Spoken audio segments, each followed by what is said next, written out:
नमस्कार। आज की कहानी है अटूट श्रद्धा की। एक ऐसे रहस्य की जो एक रात में खुल गया और एक भक्त की दुनिया को हमेशा के लिए बदल गया। ये कहानी है एक भक्त के अटूट विश्वास की, एक छोटे से बच्चे से जुड़े गहरे रहस्य की और उस एक खास रात की जिसने सब कुछ बदल कर रख दिया। तो चलिए इस अद्भुत कथा में उतरते हैं।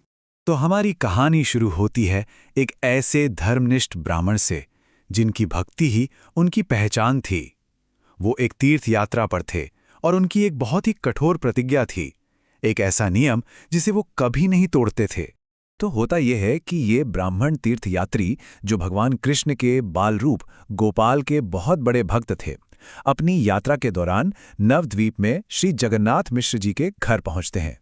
अब इन ब्राह्मणों का एक बड़ा पक्का नियम था, एक व्रत जो वो कभी नहीं तोड़ते थे। वो ये कि वो खाना तभी खाएंगे जब वो खुद अपने हाथों से बनाकर अपने आराध्य देव गोपाल जी को भोग लगा देंगे। बस यही उनकी भक्ति का तरीका था। जगन्नाथ मिश्र और माता शची उनका बहुत आदर सत्कार करते हैं, रसोई का सारा सामान देते हैं और ब्राह्मण भी बड़े प्यार से पूरी भक्ति से भोजन तैयार करते हैं और फिर आंखें बंद करके एकदम ध्यान में डूबकर अपने गोपाल को भोग लगाते हैं। और ठीक उसी पल जब वो ध्यान में थे, कुछ ऐसा होता है जिसकी किसी ने कल्पना भी नहीं की थी। घर का छोटा सा बच्चा निमाई घुटनों के बल चलता हुआ आता है और सीधा उस पवित्र भोग में से एक निवाला उठा लेता है। सोचिए, एक ही झटके में ब्राह्मण का सालों का नियम टूट गया। पर ये सिर्फ एक इत्तेफाक नहीं था, ये तो बस शुरुआत थी एक ऐसे रहस्यमयी विघ्न की जो उस ब्राह्मण की भक्ति की सबसे बड़ी परीक्षा लेने वाला था। अब अपना पवित्र भोग इस तरह जूठा होते देख ब्राह्मण तो दुख से चिल्ला पड़ते हैं। बच्चे के पिता जगन्नाथ मिश्र गुस्से में निमाई को सजा देने के लिए आगे बढ़ते हैं, पर ब्राह्मण अपनी तकलीफ के बावजूद उन्हें रोक देते हैं। कहते हैं, अरे रुकिए, बच्चा तो मासूम है, इसकी क्या गलती। मतलब इतने दुखी होने पर भी उनमें कितनी करुणा थी। अच्छा, तो अब परिवार वालों ने सोचा कि भाई ऐसा दोबारा नहीं होना चाहिए। तो उन्होंने क्या किया, उन्होंने नन्हे निमाई को पड़ोस के घर में बंद कर दिया। उन्हें लगा चलो अब कोई दिक्कत नहीं आएगी, पर उन्हें क्या पता था कि जो होने वाला है उसे कोई ताला नहीं रोक सकता। ब्राह्मण फिर से पूरी मेहनत से खाना बनाते हैं, फिर से मंत्र पढ़ते हैं, भोग लगाते हैं और यकीन मानिए, बंद दरवाजों के पीछे से निमाई एक बार फिर न जाने कैसे वहीं आ जाते हैं और भोग खाने लगते हैं। अब बताइए, ये कैसे हो सकता है। ये सब देखकर तो ब्राह्मण का दिल ही टूट गया। वो पूरी तरह से निराश हो गए। उन्हें लगा कि शायद आज उनके नसीब में ही गोपाल का प्रसाद खाना नहीं लिखा है। उनकी सालों की साधना सब बेकार लगने लगी।